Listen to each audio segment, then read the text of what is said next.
1610년 조선 한양 남대문 시장.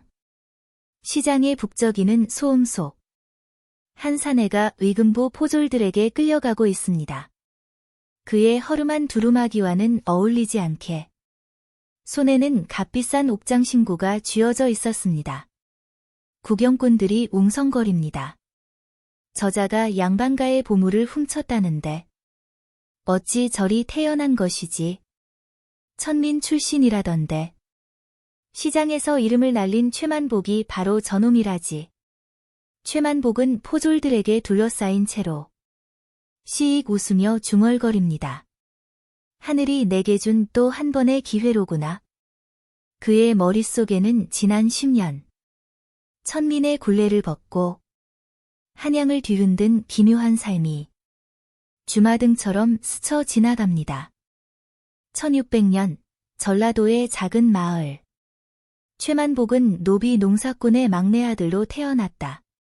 중인 통문에 만복은 천한 집안에서 태어났으나 눈빛이 예사롭지 않고 말재주가 남달랐다고 기록될 만큼 그는 보통의 아이가 아니었다. 10살이 되도록 그는 논밭에서 소를 몰며 흙먼지를 뒤집었었다. 아버지는 늘 말했다. 만복아, 우리 같은 노비는 하늘을 봐도 별은 안 보인다. 주인의 땅이나 팔아. 하지만 만복은 달랐다. 밤마다 논두렁에 앉아 별을 바라보며 생각했다. 왜 어떤 이는 비단을 입고 어떤 이는 열심히 일해도 굶어야 하나? 나도 내 이름을 알리고 싶다. 그의 꿈은 단순했지만 노비 신분으로는 불가능해 보였다. 그러던 어느 날 마을 장터에서 만난 떠돌이 점쟁이가 그의 손금을 보며 말했다. 너의 손엔 기묘한 운이 흐르는구나. 큰 바람이 불면 너는 그 바람을 타고 날아오를 것이야. 만복은 그 말을 가슴 깊이 새겼다. 아직은 보잘것없는 노비지만 그의 마음엔 커다란 불씨가 타오르고 있었다. 만복이 16이 되던 해 임진왜란의 여파로 마을에 큰 흉년이 들었다. 만복의 주인은 전쟁 중 왜군에게 죽었고 그의 가족은 굶주림 속에 방치되었다. 어느 날 만복은 배고픔을 이기지 못해 장터에서 먹을 것을 훔치려다 붙잡혔다. 양반의 하인들에게 곤장을 맞으며 그는 깨달았다. 이 세상에서 힘없는 자는 아무것도 바꿀 수 없구나. 그날 밤 그는 어머니에게 말했다. 어머니, 저는 한양으로 갈 겁니다. 이곳에서 굶어 죽으나 저기서 죽으나 매 한 가지입니다. 어머니는 눈물을 흘리며 오래된 은비녀를 건넸다. 만복아, 이건 우리 집안의 유일한 보물이다. 한양으로 가려거든 상인에게 이걸 주고 도움을 청하거라. 만복은 은비녀를 품에 안고 마을을 떠났다. 그는 떠돌이 상인 행렬에 섞여 포졸의 감시를 피해 한양으로 향했다. 그의 욕망은 명확했다. 배고픔에서 벗어나고 노비의 굴레를 넘어 자신의 이름을 세상에 알리는 것이었다. 만약 하늘이 내게 운을 주신다면 나는 그 운을 반드시 잡을 것이다. 한양에 도착한 만복은 남대문 시장의 떠들썩한 풍경에 압도되었다. 비단옷의 양반, 화려한 가마, 그리고 시장의 온갖 신기한 물건들. 그러나 노비 출신인 그는 일자리조차 구하기 힘들었다. 그는 상인 행렬에서 우연히 만난 떡장수 노파에게 그의 유일한 재산인 은비녀를 보여주며 도움을 청했다. 노파는 비녀를 보고 한숨을 쉬며 말했다. 젊은이가 배고프면 어쩔 수 없지. 이 비녀는 내가 고이 간직할 테니 내 가게에서 일하게나 젊으니. 만복은 떡장수 가게에서 허들의 일을 시작했다. 그는 손님들에게 재치 있는 말로 떡을 팔며 시장에서 조금씩 이름을 알렸다. 만복의 떡은 시장에서 유명해졌고 사람들은 그의 익살스러운 말투를 좋아했다. 그러던 어느 날, 시장에서 열린 단오절 씨름 대회에서 기회를 잡았다. 양반의 하인인 거구의 사내가 만복을 비웃으며 씨름을 제안했다. 너 같은 촌놈이 나를 이길 수 있겠나? 만복은 작았지만 날렵했다.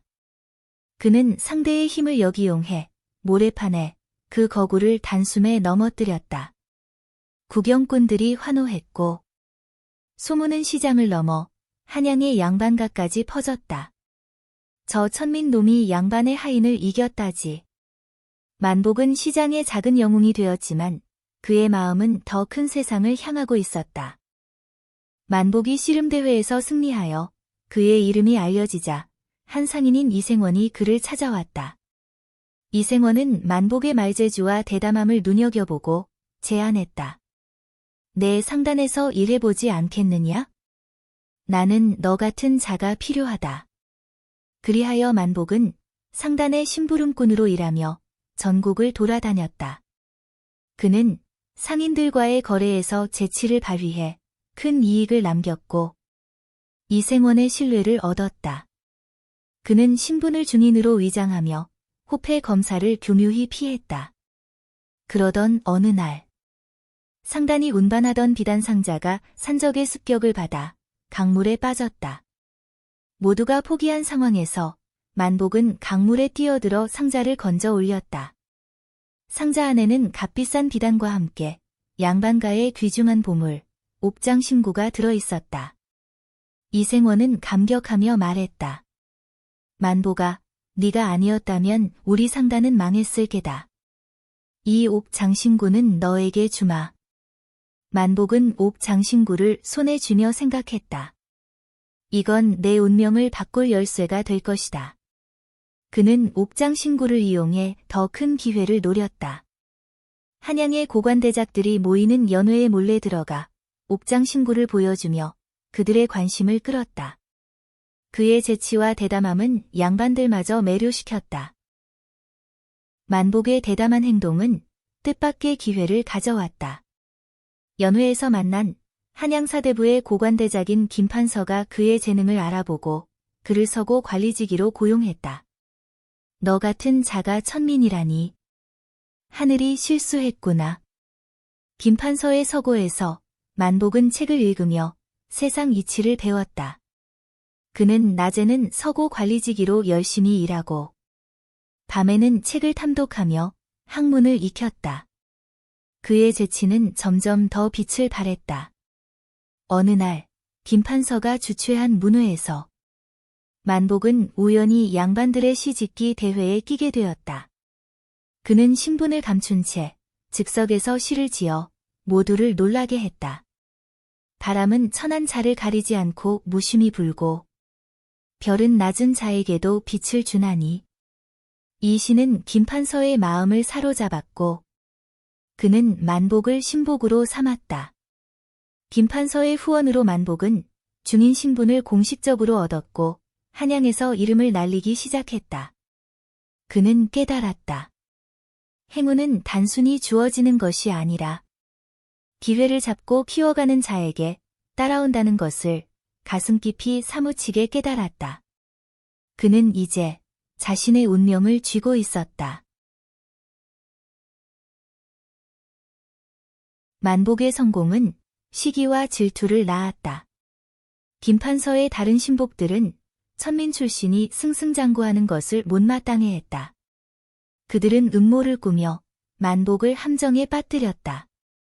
그러던 어느 날 김판서의 서고에서 귀한 서책이 사라졌고 만복의 짐에서 그 서책이 발견되었다. 그는 도둑으로 몰려 의금부에 끌려갔다. 나는 결코 훔치지 않았습니다. 만복은 필사적으로 항변했지만 증거는 그를 가리켰다. 그는 곤장 50대를 맞고 목숨마저 위태로운 위기에 처했다. 그러나 여기서 만복의 행운이 다시 빛났다.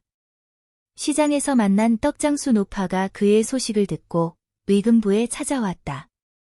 떡장수 노파는 만복은 절대 물건을 훔칠 사람이 아니라고 증언했고 우연히 시장에서 도둑이 서책을 팔려던 장면을 목격한 이생원의 증언이 추가되었다. 그리하여 의금부는 조사를 다시 했고 만복의 결백이 밝혀졌다.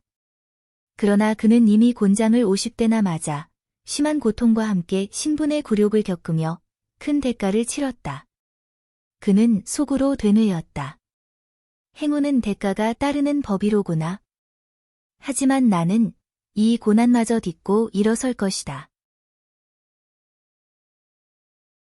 만복은 결백을 증명한 뒤 김판서의 저택으로 돌아왔다. 김판서는 그의 충직함과 기지에 감복해 그를 양자로 삼았다. 천민에서 중인을 거쳐 그는 이제 양반의 신분을 얻었다. 만복은 김판서의 후원 아래 한양의 상업을 관리하는 직책을 맡았다.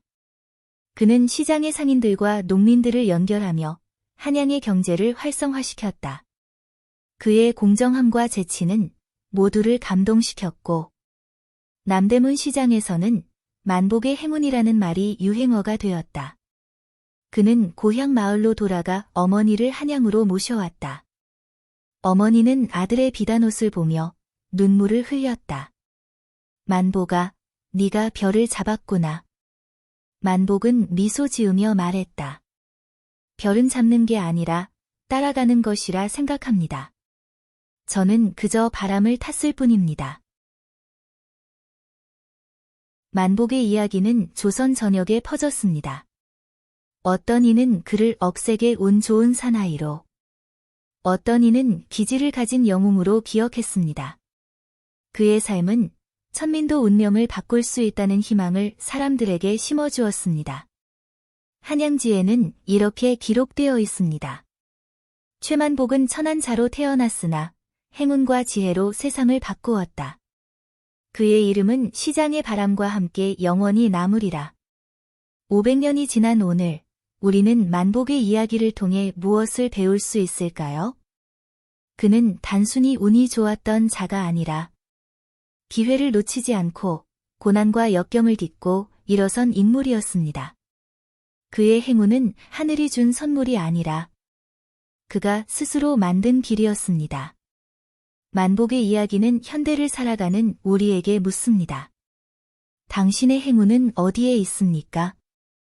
그리고 그 행운을 잡기 위해 당신은 무엇을, 어떤 노력을 하셨나요? 최만복, 조선의 억세게 온 좋은 사나이의 전설은 오늘날까지도 사람들의 가슴에 희망의 불씨를 지피고 있습니다. 최만복의 이야기가 마음에 남으셨나요? 여러분의 행운이나 노력의 순간은 언제였는지 댓글로 남겨주세요. 다음 이야기로 다시 찾아뵙겠습니다. 구독과 알림 설정 잊지 마세요. 끝까지 시청하신 여러분, 대단히 감사합니다. 지금까지 이야기 101 스튜디오였습니다.